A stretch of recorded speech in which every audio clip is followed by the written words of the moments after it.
Hey, what's up? This is Ricki, CyberSec People, and I'm here with the April Cybersecurity Jobs Market Review. So, for context, at the end of each month, we gather information, we gather job advert data, we collect the information, we break it down manually to understand what's going on in our space. That way, we're better informed, our customers are better informed, and hopefully, so are people in the community in terms of what's happening in our space and the underlying trends within it. So, jumping into those headlines, we saw a 19% drop from March to April just gone. So never healthy to see, never great to see quite a bit significant decline like that. But I've got to say, I think it's always good to know where you come from. So when we look at jobs for April, they were pretty much all-time highs. So the numbers this year, 2023, have been really, really healthy. So one, it's not massively surprising to see a drop in numbers at some point. Realistically, the trend will be formed over the next 1, 2, 3 months, and then we'll have a much better indication of where we're going. So looking at year on year, April 22 versus April 23, the job numbers are actually up over 10%. So again, the overall trend is still really healthy. Now, when we look at underlying trends of the industry itself, the domains of security, this has been, for me, fascinating. So historically, GRC, governance, risk management, compliance, has always been the biggest, most in-demand area of cybersecurity. Now, over the last 6 months, we've seen that change. Security engineering, yes, it's a vague term, application security, cloud security, DevSecOps, and so forth. But essentially, the term of application security has been in much bigger demand than GRC and has replaced it 6 months in a row. Now, also within that, we've seen a huge decline in GRC in the months going from March to April, 29% drop actually. So we've actually seen GRC go from number one, number two, now number three, replaced by security operations, which is, again, an interesting trend that we'll be watching over the coming months. Aside from that, we saw increases in architecture, which is great to see. It's actually one of the few areas that did increase in roles last month. We saw grad roles decline, unfortunately, 78%. If I'm honest, not a huge surprise there. Reason is we've never seen so many grad roles than ever before than we had last month. And I think a lot of those roles, especially in the sort of more professional services, Big Four space, have now, I guess, closed off or being closed off. So I don't think we'll see numbers like that for some time again, unfortunately. In terms of the actual states within Australia, New South Wales experienced the smallest decline, which was just under 10%. So not great overall, but again, I think healthy to take a step back and realise that the numbers overall, year on year, are still healthy. So when we look at those year-on-year numbers, we talk about a trend. That trend definitely was moving and has been moving upwards since December last year. So again, jobs always drop off in December in Australia. That's just the way it goes. We'd seen steady or very decent increases, and we've seen it drop off. But again, now versus this time a year ago, and even sort of that where we're at now versus sort of the average monthly averages are still very decent. So this is the breakdown for the jobs in April, just gone. So again, GRC in at number 3 now, replaced by security operations at second spot. Engineering, very much clear demands skill. So again, any security engineers out there, I'm sure you like seeing this. And then this will give you a better breakdown in terms of percentages of where the jobs lie.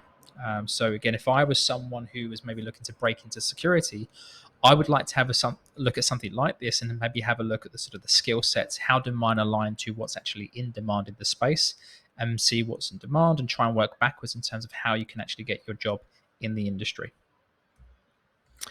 In terms of locations, realistically, the numbers are pretty steady month on month. Yes, there's been a drop, but the breakdown hasn't really changed that much in itself. So again, ACT, Canberra, always punching above its weight in terms of the population size versus number of jobs, but not a surprise when essentially it's where most of the government work does take place.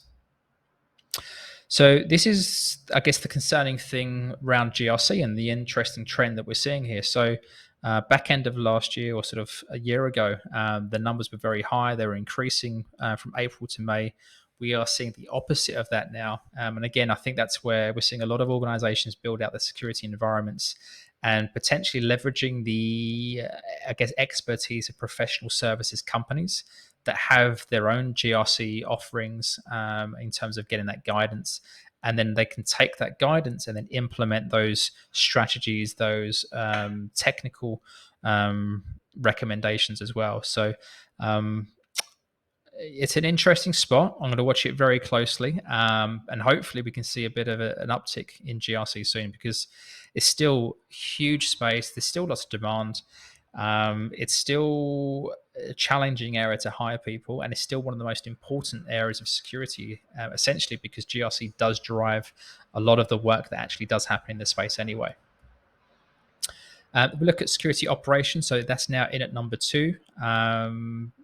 To be honest, we haven't seen much of a difference here in terms of the actual numbers of roles or the percentages in terms of where sort of roles sit. But this will give you a bit of a better indication of at least where what's in demand and what the breakdown of insecurity operations actually looks like. And then looking at security operations as a whole, again, has taken a bit of a drop, like everything else pretty much in cyber this month. But still, compared to April last year, the numbers are still healthier and the trend is still upwards for security operations. So security engineering, most in-demand skill in security as we speak. Again, this is a vague term because it is incorporating all of this plus more, to be honest with you.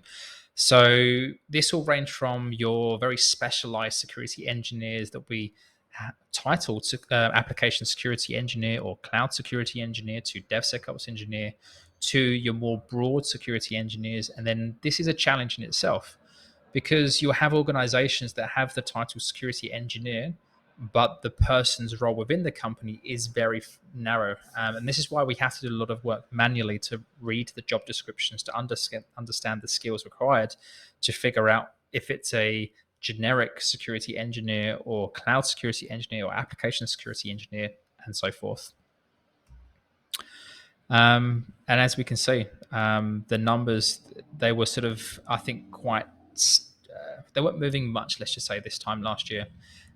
We had the breaches, and then we've seen definitely an uptick in security spend, security job adverts, and we see a lot of organizations build out the security environments. And again, this is where I think the build aspect, the sort of automation piece, and again, whether it's a SIEM, whether it's you're securing pipelines in terms of coding and development, or whether it's you're doing more work around cloud security and quite frankly, hopefully organizations doing an even better job when it comes to it.